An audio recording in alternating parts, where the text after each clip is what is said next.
Mister Shanmugaraj, மனைவி Mrs Silambarasi, mister Naveen, மனைவி Mrs Catherine. குழந்தைகளை பிரதிஷ்டை செய்ய போகிறோம். வாங்க. வேதம் சொல்லுகிறது கர்த்தர் நமக்கு பிள்ளைகளை தருகிறார் என்று. எதுக்காக தர்றாருன்னு வேதம் சொல்லுகிறது. தேவ பக்தியில் ஒரு சந்ததியை நம் மூலமாக உண்டாக்கும்படியாக கர்த்தர் தர்றார்.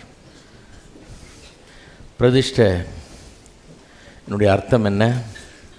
கர்த்தர் இந்த பிள்ளைகளை தந்திருக்கிறார் என்பதை அறிந்து கர்த்தருக்கென்று அர்ப்பணிக்கிறோம். பிள்ளைகளை கர்த்தருடைய நோக்கங்களுக்கு நாம் அர்ப்பணிக்கிறோம். ஞானஸ்தானங்கிறது வேறு. ஞானஸ்தானங்கிறது அறிவு வந்து வளர்ந்து, அறிவு வந்து நாம் விசுவாசித்து, நாம் இயேசுவுக்கு நம்ம ஒப்பு கொடுத்து அவரை பின்பற்றி ஒருவராகி, அப்புறம் அறிவுபூர்வமாக நம்ம செய்கிற ஒரு காரியம். நாம் தெரிந்து கொள்கிறோம் ஞானஸ்தானம் எடுக்கிறதுக்கு. அது வேறு. ஒவ்வொரு வாரமும் இங்கே ஞானஸ்தானம் கொடுக்குறோம்.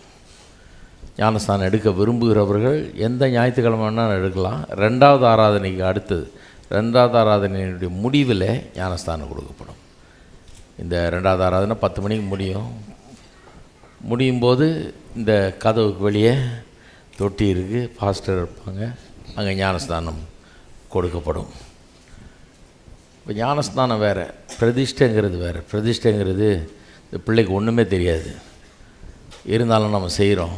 கர்த்தர் அதை கனம் பண்ணுகிறார், நம்முடைய விசுவாசத்தை கனம் பண்ணுகிறார்.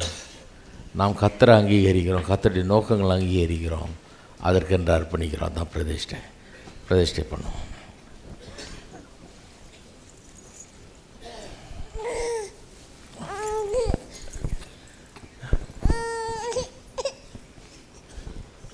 எல்லாரும் கரங்களை நீட்டி இந்த குழந்தையை ஆசீர்வதிப்போம். எங்கள் அன்பின் பிதாவே, கர்த்தராகிய இயேசுவின் நாமத்திலே உம்மிடையில் வருகிறோம். இந்த அருமையான குழந்தையை இந்த குடும்பத்துக்கு நீ தந்திருக்கிறீர்.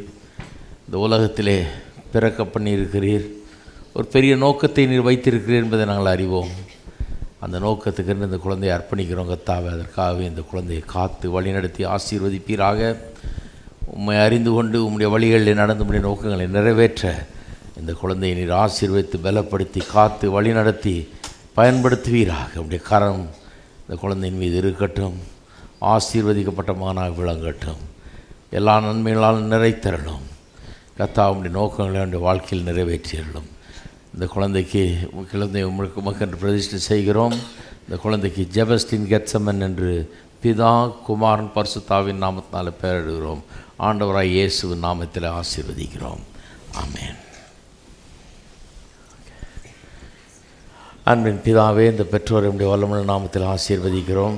இந்த குழந்தையை பெற்றவர்கள் இந்த குழந்தையை நம்முடைய வழிகளில் நடத்த, போதித்து நடத்த, முதிர் வயதானால் அதை விட்டு விலகாதபடிக்கு போதித்து நடத்த கிருபை செய்வீராக. குடும்பம் முழுவதையும் ஆசீர்வதித்து மேன்மைப்படுத்துவீராக. இயேசுவின் நாமத்தில் ஜெபிக்கிறோம். ஆமென்.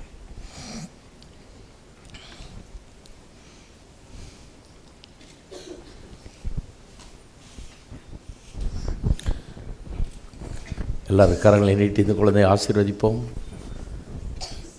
அன்பின் பிதாவே, கர்த்தராகிய இயேசுவின் நாமத்தில் முன்னில் வருகிறோம். இந்த அருமையான குழந்தைக்காக உமக்கு ஸ்தோத்திரம். இந்த குடும்பத்திலே, இந்த காலகட்டத்திலே, இந்த உலகத்திலே நீர் வைத்திருக்கிறீர் பெரிய நோக்கங்களோடு அதை செய்திருக்கிறீர் என்பதை அங்கீகரிக்கிறோம். உம்முடைய நோக்கங்களுக்காக இந்த குழந்தையை அர்ப்பணிக்கிறோம் கர்த்தாவே.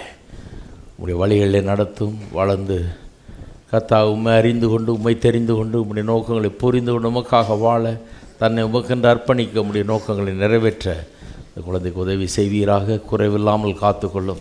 எல்லா தீங்குக்கு விலகி காத்தருளும். சகல நன்மையினாலும் முடிசூட்டுவீராக. இந்த குழந்தை உமக்கென்று பிரதிஷ்டை செய்கிறோம், ஆசீர்வதிக்கிறோம். கர்த்தாவே, இந்த குழந்தைக்கு யோகான் ஷாத்ராக் என்று பிதா, குமாரன், பரிசுத்தாவின் நாமத்தினால் பெயரிடுகிறோம். இயேசுவின் நாமத்திலே ஆசீர்வதிக்கிறோம். ஆமென்.